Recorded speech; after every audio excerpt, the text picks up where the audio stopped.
মার্কিন president Donald ট্রাম্পের পাশে বসে রয়েছেন হাত পায়ে শিকল পরা ভারতের প্রধানমন্ত্রী নরেন্দ্র মোদি। সম্প্রতি এমন একটি ব্যঙ্গচিত্রের কার্টুন প্রকাশ করেছিল ভারতের তামিলনাড়ুর গণমাধ্যম প্রতিষ্ঠান বিকাতনের ওয়েবসাইট। এর পরপরই সেটি বন্ধ করে দেওয়া হয়েছে বলে অভিযোগ উঠেছে। বিজেপি সরকারের নেওয়া এই পদক্ষেপের নিন্দা জানিয়েছে বিরোধী রাজনৈতিক দল ও সাংবাদিক সংগঠনগুলো। বিকাতনের ওয়েবসাইট বন্ধের আগে কোনো নোটিশ বা আনুষ্ঠানিক ব্যাখ্যা দেওয়া হয়নি। এ নিয়ে ভারতে ব্যাপক পরিসরে ক্ষোভ দেখা দিয়েছে। এই পদক্ষেপকে অনেকেই সমালোচনামূলক সাংবাদিকতার কণ্ঠরোধের ন্যাক্কারজনক চেষ্টা হিসেবে দেখছেন। কথা উঠেছে, ইচ্ছাকৃত এর লক্ষ্যবস্তু করা হয়েছে এমন একটি গণমাধ্যম প্রতিষ্ঠানকে যাদের শত বছরের ইতিহাস রয়েছে। মূলত 10 ফেব্রুয়ারি বিকাতনের সাময়িকীতে উক্ত ব্যঙ্গচিত্রটি ছাপা হয়।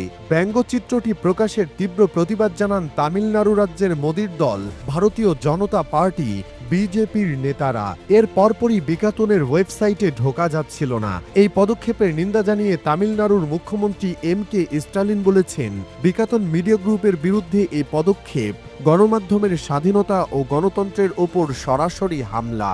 একটি গণতান্ত্রিক সমাজে এ ধরনের স্বেচ্ছাচারী নিয়ন্ত্রণ তথা সেন্সরশিপ সহ্য করা হবে না। দ্য ওয়ারের সঙ্গে আলাপচারিতায় সরকারের এ ধরনের পদক্ষেপের কড়া সমালোচনা করেছেন প্রখ্যাত সাংবাদিক এবং ভারতের প্রভাবশালী গণমাধ্যম দ্য হিন্দু গ্রুপের পরিচালক এন রাম।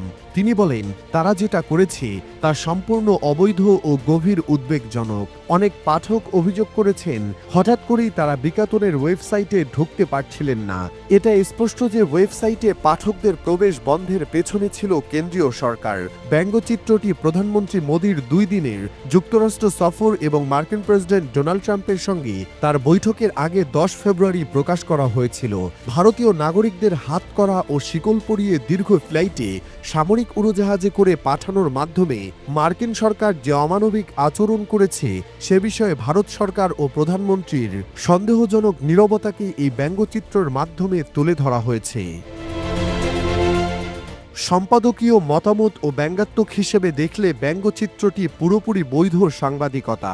হোয়াইট হাউসে ট্রাম্পের সঙ্গে বৈঠকে বসার সময় প্রধানমন্ত্রীর হাত বেঁধে রাখাটা একটি প্রতীকী চিত্রায়ন। ব্যঙ্গচিত্রটি পাঠকদের মনে গভীর দাগ কেটেছে, সামাজিক যোগাযোগ মাধ্যমে আকর্ষণের বস্তুতে পরিণত হয়েছে। আবার ব্যঙ্গচিত্রটি ক্ষমতাসীন দল বিজেপির মধ্যে নেতিবাচক প্রতিক্রিয়া সৃষ্টি করেছে বলে খবর পাওয়া গেছে। এদিকে ওয়েবসাইটে ঢোকার সমস্যার বিষয়টি স্বীকার করে একটি বিবৃতি দিয়েছে বিকাতন গ্রুপ। তাতে বলা হয়েছে, কেন্দ্রীয় সরকার বিকাতনের ওয়েবসাইট বন্ধ করে দিয়েছে। এমন অনেক খবর আসছে। বিভিন্ন স্থান থেকে অনেক ব্যবহারকারী জানিয়েছেন তারা বিকাতনের ওয়েবসাইটে ঢুকতে পারছেন না। বিকাতন এটি নিশ্চিত করেছে যে 10 ফেব্রুয়ারি বিকাতন প্লাসের প্রচ্ছদের ব্যঙ্গচিত্রটি বিজেপি সমর্থকদের সমালোচনার মুখে পড়েছিল। তারা এটাও বলেছে, প্রায় 1 শতাব্দী ধরে মত প্রকাশের স্বাধীনতার পক্ষে দৃঢ় অবস্থান নিয়েছে বিকাতন। আমরা সবসময় মত প্রকাশের স্বাধীনতা সমুন্নত রাখার নীতিতে কাজ করেছি এবং তা করে যাব। বর্তমানে সম্পাদকীয় দল ওয়েবসাইটে প্রবেশে সমস্যার পেছনের কারণগুলো স্পষ্টভাবে জানাতে চাচ্ছে। বিষয়টি তথ্য ও সম্প্রচার মন্ত্রণালয়ে তোলার জন্য তারা কাজ করছে।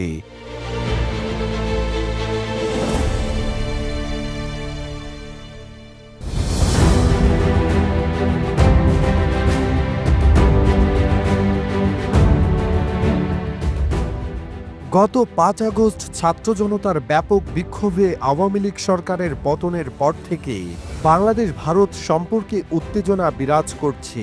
তবে এবার বাংলাদেশ ও ভারতের সম্পর্কে এই ক্রমবর্ধমান উত্তেজনার মধ্যে আলোচনায় বসতে চলেছে 2 দেশের সীমান্তরক্ষী বাহিনী বর্ডার গার্ড বাংলাদেশ, বিজিবি ও বর্ডার সিকিউরিটি ফোর্স বিএসএফ। ভারতের রাজধানী নয়াদিল্লিতে এই আলোচনা অনুষ্ঠিত হবে। 17 ফেব্রুয়ারি সোমবার রাতে এক প্রতিবেদনে এই তথ্য জানিয়েছে ভারতীয় সংবাদ মাধ্যম এনডিটিভি। সংবাদ মাধ্যমটি বলছে, বর্ডার গার্ড বাংলাদেশ বিজিবি এর একটি উচ্চ পর্যায়ের প্রতিনিধি দল বর্ডার সিকিউরিটি ফোর্স বিএসএফ এর সাথে দ্বিবার্ষিক মহাপরিচালক পর্যায়ে আলোচনার জন্য সোমবার নয়াদিল্লি পৌঁছেছে। মঙ্গলবার দ্বিপাক্ষিক আলোচনা অনুষ্ঠিত হওয়ার কথা রয়েছে। ভারতের সিনিয়র একজন কর্মকর্তা বলেছেন, ভারত ও বাংলাদেশ উভয়ই আস্থার ঘাটতির কারণে সীমান্তে উত্তেজনার জন্য একে অপরকে দোষারোপ করছে, কিন্তু এখন এই আলোচনার মাধ্যমে দূরত্ব কমিয়ে আনার চেষ্টা করা হচ্ছে। আলোচনায় বিএসএফ সদস্য এবং ভারতীয় বেসামরিক নাগরিকদের উপর বাংলাদেশি নাগরিকদের সাম্প্রতিক হামলা ছাড়াও বাংলাদেশে ভারতীয় বিদ্রোহী গোষ্ঠীর বিষয়গুলো উত্থান করবে ভারত। এই কর্মকর্তার মতে আন্তঃসীমান্ত অপরাধ এবং বেড়া নির্মাণ সংক্রান্ত বিষয়েও দুই পক্ষের মধ্যে আলোচনা হতে চলেছে। বাংলাদেশে আকস্মিক রাজনৈতিক পট পরিবর্তনের পর এই প্রথমবার দুই দেশের সীমান্তরক্ষী বাহিনীর কর্মকর্তারা বৈঠকে বসতে চলেছেন। বিজিবির প্রতিনিধিদের নেতৃত্বে রয়েছেন director general DG major general Mohammad Ashrafuzzaman Siddiqui. মঙ্গলবার বিএসএফ এর director general DG Daljit Singh চৌধুরীর সঙ্গে বৈঠক করবেন তিনি। আগামী ২০ ফেব্রুয়ারি বৃহস্পতিবার পর্যন্ত ভারতে অবস্থানের কথা রয়েছে বিজিবি প্রতিনিধি দলের। দিল্লিতে কেন্দ্রীয় স্বরাষ্ট্র মন্ত্রণালয়ের কর্মকর্তাদের সঙ্গেও বৈঠক করতে পারে বিজিবির প্রতিনিধি দল। সংবাদ মাধ্যম এনডিটিভির দাবি, বিজিবি ও বিএসএফ এর মধ্যে এই আলোচনাটিও বেশ তাৎপর্যপূর্ণ, কারণ ভারত গত কয়েক মাস ধরে বাংলাদেশের অন্তর্বর্তী সরকার এবং পাকিস্তানের মধ্যে সম্পর্কের ক্রমাগত বৃদ্ধি নিয়ে উদ্বেগ প্রকাশ করে আসছে। নাম প্রকাশ না করার শর্তে ভারতের স্বরাষ্ট্র মন্ত্রণালয়ের জ্যেষ্ঠ এক কর্মকর্তা ব্যাখ্যা করেন, শেখ হাসিনার সরকারকে ক্ষমতাচ্যুত করার পর থেকে বাংলাদেশ পাকিস্তানের প্রতি কূটনৈতিক উষ্ণতা বাড়িয়েছে। এই পরিবর্তন ভারতের জন্য উদ্বেগের কারণ হয়ে দাঁড়িয়েছে এবং ভারত বিভিন্ন কূটনৈতিক প্ল্যাটফর্মে বিষয়টি তুলে ধরেছে। তাই দুই দেশের সীমান্তরক্ষীদের এই বৈঠক উত্তেজনা ও উদ্বেগ কমাতে গুরুত্বপূর্ণ ভূমিকা রাখবে বলে আশা করা হচ্ছে।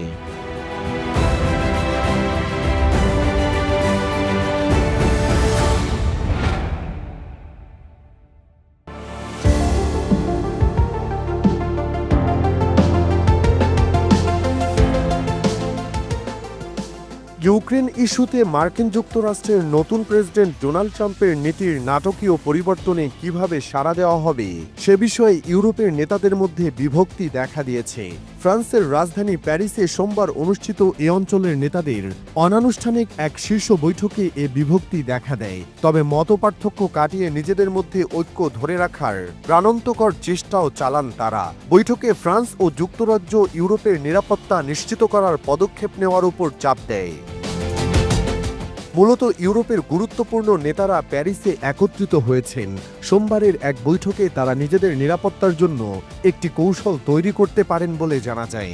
এরই মধ্যে তথ্য আসে, প্রেসিডেন্ট ট্রাম্পের দূতরা ইউক্রেন যুদ্ধ সমাপ্তির লক্ষ্যে রাশিয়ার সঙ্গে আলোচনার প্রস্তুতি নিচ্ছেন। বিস্ময়কর তথ্য হলো, এই আলোচনায় ইউরোপীয় নেতাদের রাখা হচ্ছে না। মার্কিন সংবাদ মাধ্যম নিউ ইয়র্ক টাইমস এ খবর জানিয়েছে। প্যারিসে আয়োজিত উক্ত বৈঠকটি তাড়াহুড়ো করে আয়োজন করা হয়েছে। এর আগে ভাইস প্রেসিডেন্ট জেডি ভ্যান্স মিউনিখে এক বক্তৃতায় ইউরোপের উগ্র ডানপন্থী গোষ্ঠীগুলোকে ক্ষমতা থেকে বাদ দেওয়ার সমালোচনা করেন এবং এই সপ্তাহে সৌদি আরবে ইউক্রেন বা ইউরোপীয় নেতাদের উপস্থিতি ছাড়াই রাশিয়ার সঙ্গে শান্তি আলোচনা শুরু করার মার্কিন পরিকল্পনার কথা জানান। নেতাদের আলোচ্য সূচিতে রয়েছে ইউক্রেন যুদ্ধের শান্তি চুক্তি নিশ্চিত করার জন্য ইউরোপীয়রা স্বল্পমেয়াদী এবং দীর্ঘমেয়াদে কি প্রতিশ্রুতি দিতে প্রস্তুত, বিশেষ করে যখন তারা একটি আক্রমণাত্মক ও সম্প্রসারণবাদী রাশিয়ার মুখোমুখি এবং মার্কিন সমর্থনের আশ্বাস প্রত্যাহারের পূর্বাভাস দেওয়া হচ্ছে। এই অনানুষ্ঠানিক বৈঠকটি আয়োজন করেছেন ফ্রান্সের প্রেসিডেন্ট ইমানুয়েল ম্যাক্রো। তিনি ইউরোপীয় সার্বভৌমত্ব ও আত্মরক্ষার সক্ষমতা বৃদ্ধির আহ্বান জানিয়েছেন। ম্যাক্রোর একজন উপদেষ্টা বলেছেন, এটি আসন্ন সপ্তাহগুলোতে ইউরোপীয় নেতাদের মধ্যে অনুরূপ অনেক বৈঠকের প্রথম হতে পারে।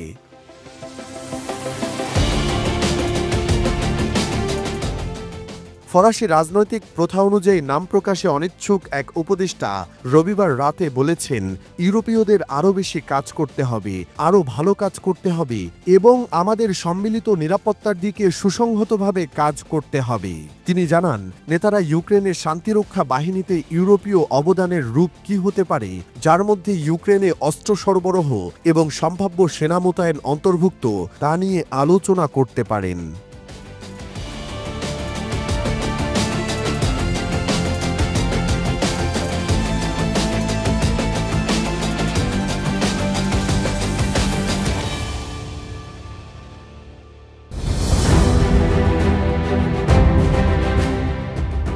সতেরোই ফেব্রুয়ারি সোমবার উত্তর আমেরিকার দেশ কানাডায় অবতরণের সময় যাত্রীবাহী একটি বিমানবন্দরে নামার মুখে বিপত্তির শিকার হয়। ৮০ জন আরোহী সহ ডেল্টা এয়ারলাইন্সের 4819 নামক ওই বিমানটি আচমকা উল্টে আছড়ে পড়ে বিমানবন্দরের রানওয়েতে। এতে অন্তত ১৯ জন আরোহী আহত হয়েছে, তাদের মধ্যে কয়েকজনের অবস্থা গুরুতর। শেষ খবর পাওয়া পর্যন্ত কোনো প্রাণহানির রিপোর্ট পাওয়া যায়নি। গুরুতর আহতদের মধ্যে একজন শিশুও রয়েছে বলে জানা গেছে। সোমবার স্থানীয় সময় বিকেল ৩:৩০টার দিকে এই দুর্ঘটনাটি ঘটে। খবরটি প্রকাশ করেছে সংবাদ মাধ্যম এএফপি। সংবাদ মাধ্যমটির প্রতিবেদনে বলা হয়েছে, বিমানটিতে ৭৬ থেকে ৮০ জন যাত্রী ও ৪ জন ক্রু ছিলেন। বিমানটি যুক্তরাষ্ট্রের মিনেসোটা অঙ্গরাজ্যের মিনিয়াপোলিস থেকে উড্ডয়ন করেছিল। প্যারামেডিক পরিষেবা এএফপিকে বলেছে, আহত ১৯ জনের মধ্যে ৩ জনের অবস্থা খুব বেশি খারাপ। এদের মধ্যে একজন শিশু, ৬০ বছর বয়সী এক পুরুষ এবং ৪০ বছর বয়সী এক নারী রয়েছে। এয়ার অ্যাম্বুলেন্স কোম্পানি অরুঞ্জ সংবাদ সংস্থাকে জানিয়েছে, আহত শিশুটিকে টরন্টোর সিক কিডস হাসপাতালে নিয়ে যাওয়া হয়েছে এবং গুরুতর আহত ২ প্রাপ্তবয়স্ককে অন্যান্য এলাকার হাসপাতালে পাঠানো হয়েছে। তবে বিভিন্ন সূত্র থেকে প্রাপ্ত তথ্য মতে আহতের সংখ্যা বাড়তে পারে। আহত সকলকেই অ্যাম্বুলেন্স বা হেলিকপ্টারে করে হাসপাতালে নিয়ে যাওয়া হয়েছে। সিবিসি টেলিভিশনের খবরে বলা হয়েছে, অবতরণের সময় বিমানটি উল্টে যায়, তবে বিমানে বিস্ফোরণ হয়নি। কানাডার পরিবহন মন্ত্রী অনিতা আনন্দ বলেছেন, তিনি গুরুতর এই ঘটনাটি নিবিড়ভাবে পর্যবেক্ষণ করছেন। তবে বিমানটি ঠিক কী কারণে এমন দুর্ঘটনার কবলে পড়ল সেই সম্পর্কে এখন পর্যন্ত বিস্তারিত কিছু বলা হয়নি।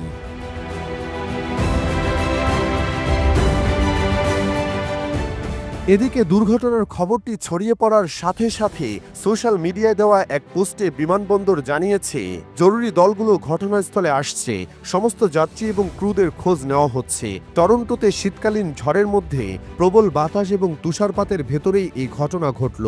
যদিও এই বিমান দুর্ঘটনার কারণ এখনও অজানা, তবে টরন্টোতে অবতরণের সময় বায়ুচাপের পরিবর্তন এবং তুষারপাতের কারণে প্রাকৃতিক পরিবেশ বিমানের অবতরণের জন্য অত্যন্ত কঠিন পরিস্থিতি তৈরি করেছিল। আগের সপ্তাহের তুষারপাত ছাড়াও এই সপ্তাহান্তে আনুমানিক ২২ সেন্টিমিটার তথা ৮.৬ ইঞ্চি তুষারে ঢেকেছে কানাডিয়ান এই বিমানবন্দরটি। তাই প্রাথমিকভাবে প্রাকৃতিক কারণকেই এই বিমান দুর্ঘটনার মূল কারণ হিসেবে দেখা হচ্ছে।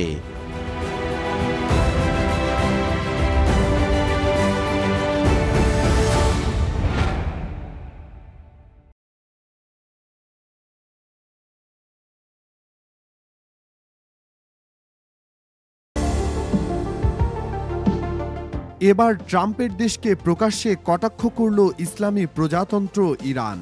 যুক্তরাষ্ট্রের হুমকিপূর্ণ বক্তব্য এবং বিভিন্ন দেশের কিছু অংশ দখল বা নতুন করে নামকরণের প্রচেষ্টাকে দাম্ভিক শক্তি ও জায়নবাদের জটিল নেটওয়ার্কের ঘৃণ্য, হিংস্র ও লুটেরা চরিত্রের বহিঃপ্রকাশ বলে অভিহিত করেছেন ইরানের সর্বোচ্চ ধর্মীয় নেতা আয়াতুল্লাহ আলী খামেনি।